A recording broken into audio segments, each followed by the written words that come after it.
Hello everyone, welcome to आईकेट academy. आज मैं क्लास 10 के मैथ्स के बोर्ड पेपर की थोड़ी सी एनालिसिस कर रहा हूँ। ये वीडियो उन सारे बच्चों को देखनी चाहिए जिन्होंने बोर्ड का पेपर दिया है, जिन्होंने क्लास 10 के ईयर 2026 का मैथ्स का पेपर दिया है। ये वीडियो उनके लिए भी इम्पोर्टेंट है जो नेक्स्ट ईयर 10th के लिए अपियर होने जा रहे हैं, ताकि उन्हें पता चले कि उनकी प्रिपरेशन कैसी करनी चाहिए। जिन्होंने मैथ्स का पेपर दिया है इस साल, उनके लिए इम्पोर्टेंट इसलिए ये वीडियो है क्योंकि मैं क्वेश्चन टू क्वेश्चन एनालिसिस करके बताऊंगा कि क्या आ सकते हैं, कौन सा टफ था, कौन सा इजी था, क्या स्टेप मार्किंग थी, कैसे एमसीक्यू क्वेश्चंस थे। और जो लोग अगले साल देने जा रहे हैं उनको इस एनालिसिस से ये पता चलेगा कि हमें पढ़ना कैसे, हमें तैयारी कैसे करनी। हाँ, ये वीडियो आई थिंक उन एजुकेटर्स और उन टीचर्स के लिए भी है। और ये क्वेश्चन पेपर मोस्टली मैं कहूँगा जो आज का पेपर आया है मैथ्स का स्टैंडर्ड का और बेसिक का, ये उन एजुकेटर्स और उन टीचर्स के लिए इम्पोर्टेंट है। उनको भी डिसाइड करना है कि हमें बच्चों को क्या पढ़ाना है, किस लेवल तक पढ़ाना है, क्या क्या पढ़ाना है और क्या क्या नहीं पढ़ाना है, किस टाइप से प्रिपरेशन करनी है, कितने लेवल ऑफ क्वेश्चंस की टफनेस रखनी है। ये उनके लिए भी इम्पोर्टेंट है। मेरी वीडियो नहीं, सारे टीचर्स अपने आप में यूनिक हैं, सभी अच्छे हैं, तो सभी लोग लेकिन एनालिसिस तो जरूरी करेंगे कि इन दो क्वेश्चंस पेपर स्टैंडर्ड और बेसिक जो मैथ्स की आज आई है, ये दोनों की दोनों ये बताती है कि हमें कैसे बच्चों को प्रिपेयर करानी चाहिए। तो ये वीडियो उनके लिए भी कुछ हेल्पफुल हो सकती है। तो सबसे पहले मैं पेपर लेता हूँ बेसिक मैथ्स का। बेसिक मैथ्स में देखो, सीबीएसई ने ऐसा सोचा है कि जिन बच्चों ने बेसिक मैथ्स ली है उनको फर्दर मैथ्स नहीं कैरी फॉरवर्ड करनी है तो ठीक है, लेकिन एक लेवल तक उनको आने चाहिए। तो उन्होंने क्या किया कि सारे क्वेश्चन एनसीईआरटी से नहीं दिए। हाँ, अभी भी एनसीईआरटी बेस्ड क्वेश्चंस है, डायरेक्ट क्वेश्चंस नहीं है, लेकिन वो एनसीईआरटी बेस्ड क्वेश्चन है। पहला question, which of the following graph represent the polynomial with both the zeros being positive. तो बोथ जीरोस बीइंग पॉजिटिव, तो पॉजिटिव एक्स एक्सिस पे लाई करती है, वही है। यही स्टैंडर्ड का पेपर देखा तो वहां पर डायरेक्टली पूछ दिया था कितने नंबर ऑफ जीरोज होंगे। वो ग्राफ टच नहीं कर रही थी, नंबर ऑफ जीरो जीरो होंगे। स्टैंडर्ड का थोड़ा इजी था। हाँ, बेसिक का पेपर टफ आया है ऐसा लोग बोल रहे हैं, मुझे भी ऐसा लग रहा है कि बेसिक का पेपर टफ आया। लेकिन एक बच्चे जिसको मैथ्स आगे नहीं करनी, वो इस पेपर को आराम से सॉल्व कर सकता है अगर उसने एनसीईआरटी ही की है और अच्छे से की है। तो ऑब्वियसली वो 60-70% से ज्यादा स्कोर कर लेगा। हाँ, 90% से ऊपर नंबर लाना बेसिक वालों के लिए थोड़ा टफ है। पेपर थोड़ा टफ बना है बेसिक का, लेकिन क्वेश्चंस फिर भी एनसीईआरटी बेस्ड है। Second question, system of equation x equal to 2 x equal to 3 has unique solution, two solutions, no solution, infinitely many solution. तो क्वेश्चन ये क्या है? क्वेश्चन काफी ट्रिकी है। If the number 1 minus a, 3 minus a, 5 minus a are in the AP. Question easy है लेकिन ये minus करनी है, तो माइनस करके आप निकाल सकते हो कॉमन डिफरेंस। क्वेश्चन जो ये मैं देख रहा हूँ, ये मैं भी देख ही रहा हूँ क्वेश्चन, मैंने पूरा क्वेश्चन देखा भी नहीं है। ये क्वेश्चंस रिलेटिवली थोड़े से टफ हैं, लेकिन वो एनसीईआरटी बेस्ड है। जैसे कि एक क्वेश्चन है कि आपको मीडियन क्लास की अपर लिमिट निकालनी है, तो मीडियन क्लास आप निकाल सकते हो। एचसीएफ दे रखा है 3 to the power 7, 7 to the power 3 and 3 to the power 3, 7 to the power 7। तो ये सब डायरेक्ट क्वेश्चंस हैं। फेब्रुअरी लेटर्स, फेब्रुअरी वर्ड में क्या प्रोबेबिलिटी होगी वॉवेल की, तो ये सब डायरेक्ट क्वेश्चंस हैं। अगर हम लोग सब्जेक्टिव क्वेश्चन भी देखें तो सब्जेक्टिव क्वेश्चन भी कुछ डायरेक्ट क्वेश्चन ही है। Point P divide line segment O R in the ratio 2:1 if the coordinates of O are 0, 0 and that of P are -2, -3, find the coordinate of R। Direct question है, NCERT की direct नहीं है लेकिन बिल्कुल ही NCERT based है। One of the zero quadratic polynomial is twice the other if the sum of zero is -6 find the polynomial. बिल्कुल direct questions हैं, एनसीईआरटी की नहीं है लेकिन क्वेश्चंस एनसीईआरटी बेस्ड है। अच्छा, थ्योरम तो आई है, आपको एक थ्योरम इसमें प्रूव करनी है। इस फिर आपको ये प्रूव करनी है 2 - 5√3 ऑल्सो एन इरेशनल नंबर। ये तो डायरेक्ट क्वेश्चन कह सकते हैं एनसीईआरटी की। सॉल्व करनी है इक्वेशन ग्राफिकली, और ये ग्राफ बहुत इजी है। x + 3y = 6, 2x - 3y = 12। हाँ, एरिया निकालने में बच्चों को दिक्कत हो सकती है, मैं मानता हूँ, लेकिन एक पार्ट ऑफ क्वेश्चन तो आप आसानी से कर सकते हो। ट्रिग्नोमेट्री का पहला पार्ट जो है sin a - tan a upon sin a + tan a = 1 - sec a 1 + sec a, ये प्रूव करना थोड़ा थोड़ा ठीक है, कर सकते हैं, नहीं भी कर सकते हैं। दूसरा वाला थोड़ा टिपिकल दे दिया उन्होंने। एक क्वेश्चन 3 नंबर का देखो, डायरेक्ट थ्योरम है। Prove that lengths of tangents drawn from external point to a circle are equal. अच्छा, फिर section D 5 mark most important. जिन बच्चों को मैथ्स में थोड़ा स्ट्रगल करना पड़ता है, बेसिक मैथ्स लेते हैं वो, और जिनको मैथ्स आगे नहीं लेनी है, उनके लिए 5 मार्क के क्वेश्चन बहुत इंपॉर्टेंट है, क्योंकि वो स्कोरिंग होते हैं। तो 5 मार्क के क्वेश्चन इन्होंने मीडियन और मोड निकालने को दे दिया। देखो ये तो सबसे इजी क्वेश्चन। हाँ, पेपर ओवरऑल थोड़ा सा बेसिक का टफ था, मानता हूँ, लेकिन हाँ 50-60% नंबर लाना कोई बड़ी बात नहीं थी। उसके बाद वर्ड प्रॉब्लम दे दिए। वर्ड प्रॉब्लम बच्चे थोड़े स्ट्रगल करते हैं। एडजॉइनिंग फिगर में ये दे रखी है I E parallel question number 34, G I upon I T equal to half T R upon I. ये भी डायरेक्ट क्वेश्चन आराम से कर सकते हैं। केस स्टडी क्वेश्चन एक तो इजी थी, जो ट्रिग्नोमेट्री की थी वो जनरली इजी थी, लेकिन बाकी क्वेश्चंस भी इजी है, लेकिन बच्चों को थोड़ा सोचने में दिक्कत आ सकती है। तो बेसिक ओवरऑल रेटिंग में मैं इसे टफ मानूंगा, लेकिन इतना भी टफ नहीं मानूंगा कि 50-60% नंबर ना आए। तो बेसिक जो मैथ्स जो बच्चे ले रहे हैं उनको क्या करनी चाहिए, एनसीईआरटी तो करनी ही चाहिए पूरी, और उनको भी कुछ एक्स्ट्रा क्वेश्चन जरूर करने चाहिए। अगर आप ये सोचते हो कि सिर्फ एनसीईआरटी करके जाएंगे और अच्छे नंबर लाएंगे, तो नो, बेसिक मैथ्स में भी आपको अच्छे नंबर नहीं आएंगे। अगर आपको बेसिक मैथ्स लेनी है और अच्छे नंबर लाने हैं, तो आपको एनसीईआरटी पूरी पढ़नी पड़ेगी और एक्स्ट्रा क्वेश्चंस भी करने पड़ेंगे। तभी जाकर के सारे वर्ड प्रॉब्लम्स भी करने पड़ेंगे, वो भी इम्पोर्टेंट है। आप ये नहीं कर सकते कि हमने कुछ कुछ सिलेक्टेड चीजें पढ़ ली और हम अच्छे नंबर ले आएंगे, ऐसा बिल्कुल नहीं है। ठीक है, ये तो रही हमारे बेसिक की बात। अब स्टैंडर्ड मैथ्स। हाँ, स्टैंडर्ड मैथ्स बहुत ईजी है। डायरेक्ट एनसीईआरटी से क्वेश्चंस आए, बहुत सारे क्वेश्चन एनसीईआरटी से डायरेक्टली आए हैं। जैसे कि आपकी ये थ्योरम तो चलो ठीक है, बीपीटी थ्योरम लास्ट ईयर भी आई थी, इस ईयर भी आई। ट्रिग्नोमेट्री के जो प्रूफ है क्वेश्चन नंबर 26, ये मेरे पास सेट 3 है। बाकी सेट में भी ऑलमोस्ट सेम क्वेश्चंस हैं। Prove that tan a upon 1 plus sec a minus tan a upon 1 minus sec a equal to 2 cos sec a, ये एनसीईआरटी का क्वेश्चन है। ठीक है, उसके बाद फिर प्रोबेबिलिटी के क्वेश्चन डायरेक्ट ऑलमोस्ट एनसीईआरटी के ही हैं। और prove that √3 is an irrational number, direct question है। कोऑर्डिनेट ज्योमेट्री बिल्कुल डायरेक्ट क्वेश्चंस हैं। स्टैटिस्टिक्स के जो क्वेश्चन निकालने मीडियन और मोड, वो अबव दे रखा है, 0 एंड अबव, 10 एंड अबव, ये भी रिलेटिवली हम लोग इजी मानते हैं कि कोई बच्चा अगर स्टैटिस्टिक्स पढ़ेगा तो मीन मीडियन मोड निकालेगा, और वो इतना जरूर जानेगा कि लेस देन वाली जो सीरीज होती है और मोर देन वाली जो सीरीज होती है, उसकी उसकी वो एक टेबल, नॉर्मल टेबल बनाएगा और उससे वो मीन मीडियन मोड निकाल सकते हैं। हम लोग इसे इजी लेवल में काउंट करते हैं। ग्राफ ड्रॉ करना है और उसकी एरिया कैलकुलेट करनी है, डायरेक्ट क्वेश्चन है। वर्ड प्रॉब्लम लीनियर इक्वेशन की एनसीईआरटी की डायरेक्ट क्वेश्चन है। इसके बाद सबसे इंपॉर्टेंट केस स्टडीज क्वेश्चन। देखो, केस स्टडीज क्वेश्चन में ये ब्रूच वाला क्वेश्चन है जो एनसीईआरटी में था, उसी को इन्होंने केस स्टडी बना दिया। एपी का ये पोटैटो वाला क्वेश्चन, सेम, बिल्कुल सेम पोटैटो वाला क्वेश्चन, ये बिल्कुल एपी के एनसीईआरटी में डायरेक्ट क्वेश्चन है। ट्रिग्नोमेट्री दी तो ट्रिग्नोमेट्री बिल्कुल डायग्राम बना के दे दी, तो ये बिल्कुल ईजी है। तो हाँ, इसमें 100 भी स्कोर बच्चा कर सकता है, 100 भी स्कोर कर सकता है। अगर सिली मिस्टेक्स में तो कम करेगा, लेकिन हाँ 90% से ऊपर नंबर ला रहे हैं, तो 90% से ऊपर नंबर लाना भी एक डिसेंट नंबर है और बहुत ही अच्छा नंबर है। 10th की जो मैथ्स है, ये सिर्फ मार्क्स के लिए नहीं होती है। 10th की मैथ्स होती है कि आपको मैथमेटिकल स्किल कितने डेवलप करनी है, जो आपके हायर क्लासेस में यूजफुल होगी। चलो, अब मैं ये बताता हूँ कि ठीक है, ये पेपर हमने देख लिया, रिलेटिवली स्टैंडर्ड इजी है, बेसिक थोड़ी टफ है।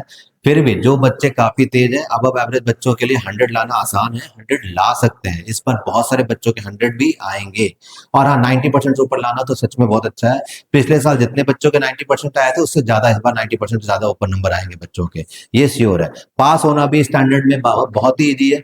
मैं मानता हूँ कि बेसिक भले लोग टफ है, लेकिन बेसिक में ही पास होना बहुत ईजी है। तो पास होना रिलेटिवली दोनों में ईजी है, नंबर सभी के अच्छे आएंगे।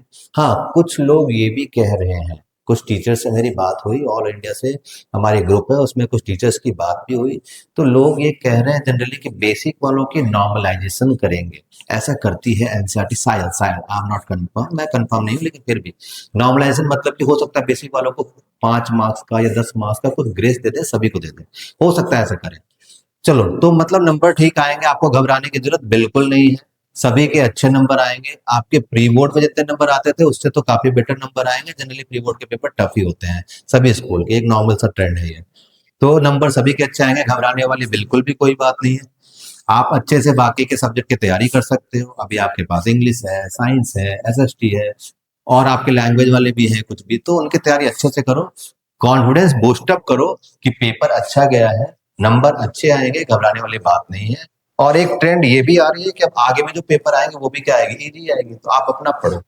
अब मैं बता रहा हूं, ये समझो जो नेक्स्ट ईयर बोर्ड एग्जाम देने वाले उन बच्चों के लिए एनालिसिस तो कर दी हमने, क्या नंबर आना आसान है, क्वेश्चन ओवरऑल ठीक ठीक है। अब टेंथ जिन्होंने एग्जाम दे दिया उन्होंने तो दे दिया, अब वो 11 ट्वेल्थ में जाएंगे, अपनी वो स्ट्रीम सेलेक्ट करेंगे, अपने अकॉर्डिंगली पढ़ेंगे, उसकी एनालिसिस अलग है। उन लोगों को ट्वेल्थ के जो पेपर होंगे उनकी एनालिसिस देखनी चाहिए, जो मैं बनाऊंगा वीडियो। तो टेंथ जिन्होंने अब दे दिया है, वो जो हमारी नेक्स्ट वीडियो आएगी फिजिक्स की जो पेपर होगी, जो साइंस लेंगे उनके लिए बता रहा हूँ, तो फिजिक्स वाले पेपर की एनालिसिस प्लीज देखना। और बाकी जो बच्चे अभी नाइन्थ में हैं या जो अब टेंथ में जाने वाले हैं या जो नेक्स्ट ईयर देंगे उनके लिए बता रहा हूँ, उनके लिए क्या इंपॉर्टेंट है और क्यों इंपॉर्टेंट। पेपर समझो क्या होता है, इस ईयर ऐसा पेपर आया तो क्या नेक्स्ट ईयर भी ऐसा पेपर आएगा? ऐसा कोई ट्रेंड या ऐसा कोई लैंडमार्क सीबीएसई नहीं करती। पिछले 2 साल से पेपर थोड़े से टफ आ रहे थे, पिछले 2 साल से स्टैंडर्ड में क्वेश्चंस बाहर से आ रहे थे। लास्ट टू लास्ट ईयर कुछ क्वेश्चंस ऐसे भी आए हैं जो बिल्कुल ही परसेंटेज के क्वेश्चन थे, थोड़े से बच्चों को टिपिकल लगी और बहुत सारे बच्चे जो 100 स्कोर कर सकते थे वो नहीं कर पाए। तो हर बार ट्रेंड थोड़ी थोड़ी चेंज कर देती है सीबीएसई, इस बात को मानो। हर साल सीबीएसई कुछ ना कुछ नया करती है, कुछ एक फिक्स ट्रेंड नहीं है। तो हम तैयारी कैसे करेंगे? तो तैयारी तो सीबीएसई कहती है कि सारे के सारी चीजें एनसीईआरटी बेस्ड है। मैं एनसीईआरटी बार बार बोलता हूँ, इसका मतलब ये नहीं कि मैं आपको बोल रहा हूँ सिर्फ एनसीईआरटी पढ़ो। मेरे कहने का मतलब है कि एनसीईआरटी मस्ट है, पहले लेवल पे एनसीईआरटी जरूर पढ़ो। बच्चों की आदत है एनसीईआरटी के 2 क्वेश्चन करते हैं, 2 क्वेश्चन छोड़ देते हैं, फिर 3 क्वेश्चन करते हैं, फिर 4 क्वेश्चन छोड़ देते हैं। ऐसे नहीं, एक एक क्वेश्चन इंपॉर्टेंट है, एक एक क्वेश्चन, एक एक एग्जाम्पल इंपॉर्टेंट है। सारे क्वेश्चन करो, सारे एग्जाम्पल करो, एक नहीं 2 2 बार करो, और फिर मार्क करो कि कौन कौन से आपको आपको कौन कौन से टिपिकल लग रहे हैं, उसको थोड़ी मार्क करो, स्टार बनाओ, सर्कल करो, ताकि उन क्वेश्चन को 2 3 बार एक्स्ट्रा और कर सको। लेकिन एनसीईआरटी बुक बिल्कुल माइंड में मेमोराइज हो जानी चाहिए, मेमोरी कार्ड की तरह, एक एक क्वेश्चन बिल्कुल। अगर एनसीईआरटी का कोई क्वेश्चन आता है और आप गलत करते हो तो ये समझो ये पाप है एक तरीके से, कि नहीं बिल्कुल नहीं कर सकते। एनसीईआरटी के क्वेश्चन गलत करना एक ब्लंडर है, तो एनसीईआरटी आपको 100% करनी है। अब उसके बाद आपके स्कूल में, ट्यूशन में या ऑनलाइन आप कहीं भी पढ़ रहे हो, कुछ भी लोग एक्स्ट्रा क्वेश्चंस तो कराते हैं। एक्स्ट्रा क्वेश्चंस कराने में ये बात ध्यान रखो कि आपको हर चैप्टर के एक्स्ट्रा क्वेश्चंस करने हैं। इसका मतलब ये नहीं कि ये वाला क्वेश्चन, ये वाला क्वेश्चन उसके स्कूल में इस वाले टीचर ने करा दिया, ये मेरे से नहीं बन रहा, ये क्वेश्चन आ गया तो वो क्वेश्चन आ गया तो, ऐसे नहीं पढ़ते हम लोग। आप हर एक चैप्टर, रियल नंबर है तो रियल नंबर के कुछ एक्स्ट्रा क्वेश्चन आप कर लो, किसी भी ट्यूशन में जो भी उन्होंने वर्कशीट दी है वो वर्कशीट कर लो, या कहीं भी आप ऑनलाइन पढ़ते हो तो उन्होंने जो भी 20 25 50 एक्स्ट्रा क्वेश्चन कराया वो कर लो। हर चैप्टर के 20 25 30 40 एक्स्ट्रा क्वेश्चन कर लो, इतने ही काफी होते हैं। अगर आप कॉन्सेप्ट वाइज पढ़ रहे हो, समझ समझ के पढ़ रहे हो, तो एनसीईआरटी के चैप्टर पढ़ो और हर चैप्टर के 25 30 40 क्वेश्चन एक्स्ट्रा बना लो, तो आपकी प्रिपरेशन अच्छी है। अब रह गई बात की एक लेवल, एक टफ लेवल की क्वेश्चंस आपको करने हैं। तो अगर आपको टफ लेवल के क्वेश्चंस करने हैं तो आप एनसीईआरटी एग्जाम्पलर करो। इसका मतलब एनसीईआरटी पढ़ो, अगर स्कूल या ट्यूशन में कहीं वर्कशीट मिली है तो वो करो, और साथ साथ एग्जाम्पलर करो। अगर आप एग्जाम्पलर कर लेते हो और इतनी सारी चीजें कर लेते हो तो आप बिल्कुल 100 और 100 लाने के लायक हो। अब नंबर आना और नहीं आना वो तो एग्जाम के सिनेरियो है, लेकिन प्रिपरेशन का तरीका यही है, और इतने से आप प्रिपरेशन कर सकते हो। तो मेरी बात मानो, मैंने क्या समझाया, एनसीईआरटी करनी है, हर एक चैप्टर के 25 30 या 40 क्वेश्चन एक्स्ट्रा क्वेश्चंस करने हैं, और उसके बाद अगर आपको और भी क्वेश्चन करना है तो एनसीईआरटी एग्जाम्पलर करना है। इतना आप जरूर करो और टेस्ट जरूर दो, जहां भी टेस्ट हो रहा है टेस्ट को सीरियसली लो, टेस्ट को जरूर दो। टेस्ट देने से आपको नए क्वेश्चन करने की टेंडेंसी राइज होगी और आप अच्छे से क्वेश्चन अटेम्प्ट कर सकते हो। अगर ये बात है आप मानते हो तो आपका मैथ्स हमेशा ही अच्छा जाएगा। पेपर चाहे टफ हो, पेपर चाहे इजी हो, बेसिक टफ आए या स्टैंडर्ड टफ आए, इजी आ जाए तो भी ठीक, टफ आ जाए तो भी ठीक, कुछ क्वेश्चन डायरेक्टली एनसीईआरटी से मैच हो जाए तो भी ठीक, क्वेश्चन मैच ना हो तो भी ठीक, केस स्टडीज के क्वेश्चन डायरेक्ट आ जाए तो भी ठीक, केस स्टडीज क्वेश्चन डायरेक्ट ना आए तो भी ठीक। तो क्वेश्चन प्रैक्टिस करनी है। अच्छा, क्वेश्चन प्रैक्टिस में हमेशा एक वैरायटी रखो, हमेशा 10 15 एमसीक्यू किया, चलो 20 25 एमसीक्यू कर लिए, एमसीक्यू अगर छोटे होते हैं तो 5 ऐसा रीजन कर लिए, 2 3 केस स्टडीज क्वेश्चन कर लिए, और बाकी कुछ सब्जेक्टिव क्वेश्चन कर लिए। तो क्वेश्चन मिक्स करो, कुछ एसएसएम रीजन, कुछ एमसीक्यू, कुछ केस स्टडी, और कुछ सेक्शन डी वाले बड़े बड़े 5 मार्कर टाइप क्वेश्चन। अगर आप क्वेश्चन की मिक्सिंग कर रहे हो और एनसीईआरटी पूरी पढ़ रहे हो और इतना आप कर रहे हो तो लगभग 50 एक्स्ट्रा क्वेश्चन तो आप कर ही लोगे, और इतना कर लोगे तो आपकी प्रिपरेशन बहुत अच्छी होगी। पढ़ने का बस यही तरीका है। कभी भी क्वेश्चन नहीं ढूँढो कि ये क्वेश्चन, वो क्वेश्चन ऐसा आ गया। बहुत ज़्यादा टफ क्वेश्चन करने की ज़रूरत नहीं है। सीबीएसई बहुत टफ क्वेश्चन नहीं देती है, सीबीएसई ट्विस्टेड क्वेश्चन देती है, ट्रिकी क्वेश्चन देती है। इस साल स्टैंडर्ड का पेपर ईज़ी आया है, लेकिन ट्विस्टेड और ट्रिकी आने के चांसेस रहते हैं। और ट्विस्टेड और ट्रिकी क्वेश्चन कभी भी मैच नहीं करते। बिल्कुल ब्रांड न्यू कुछ क्वेश्चन सीबीएसई लेकर आ जाती है। और ट्विस्टेड और ट्रिकी वाले क्वेश्चन अगर आपको करने हैं, तो उसकी जो टेंडेंसी अराइज होती है, वो तब होती है जब स्कूल के या ट्यूशन के जो एग्जाम देते हो आप, उस एग्जाम को बिल्कुल फोकस होकर सीरियसली लो, और उसमें कुछ नए क्वेश्चन आए तो उस पर एट द स्पॉट सोचने की कोशिश करो। अगर आप सोचते हो तो सोचने की टेंडेंसी डेवलप करेगी, और ये टेंडेंसी जब डेवलप करेगी थ्रू आउट द ईयर, तो जब बोर्ड एग्जाम देने जाओगे तो नए नए क्वेश्चन की टेंडेंसी अराइज होगी। तो ओवरऑल मैंने यही बातें बोली कि एनसीईआरटी पढ़नी है, वर्कशीट करनी है, हर एक चैप्टर के कुछ एक्स्ट्रा क्वेश्चंस करने हैं, इधर थ्रू वर्कशीट या आप अपनी कोई भी बुक सेलेक्ट कर लो उससे, या तो ऑनलाइन पढ़ते हो उनसे। कुछ कुछ आपने एमसीक्यू किया, कुछ केस स्टडीज किया, कुछ ऐसे स्टडीज का मिक्स कर, ये शुरू से लो। स्टार्टिंग ऑफ द ईयर से ये चीज करनी है। उसके बाद टेस्ट देने हैं, और टेस्ट में नए नए क्वेश्चंस आते हैं, तो उसको एट द स्पॉट सोच करके आपको नए क्वेश्चंस करने हैं। तो आपकी प्रिपरेशन बहुत अच्छी होगी। जो कंटेंट तैयार करनी थी वो कंटेंट तैयार होगी। कंटेंट ऐसे नहीं तैयार होती कि आपने कोई बुक ले ली बिल्कुल मोटी सी और बोला मैं इसके एक एक क्वेश्चन बनाऊंगा। ये ऐसे कंटेंट है। कंटेंट टॉपिक वाइज तैयार होती है, चैप्टर वाइज तैयार होती है। एक चैप्टर उसके कुछ क्वेश्चन, दूसरा चैप्टर उसके कुछ क्वेश्चन, तीसरा चैप्टर उसके कुछ क्वेश्चन। अब क्वेश्चन भी क्या, वैरायटी ऑफ क्वेश्चन, कुछ एमसीक्यू, कुछ एसेशन रीजन, कुछ केस स्टडी, अब कुछ बड़े क्वेश्चन। और फिर टेस्ट दिया, टेस्ट में फिर भी आपको कुछ नए क्वेश्चन आए, फिर नए क्वेश्चन की टेंडेंसी आएगी। Through out the year regularly पढ़ो। रेगुलरली अगर आप पढ़ते हो तो आपके डेफिनेटली अच्छे नंबर आएंगे। रेगुलरिटी मेंटेन करनी बहुत जरूरी है।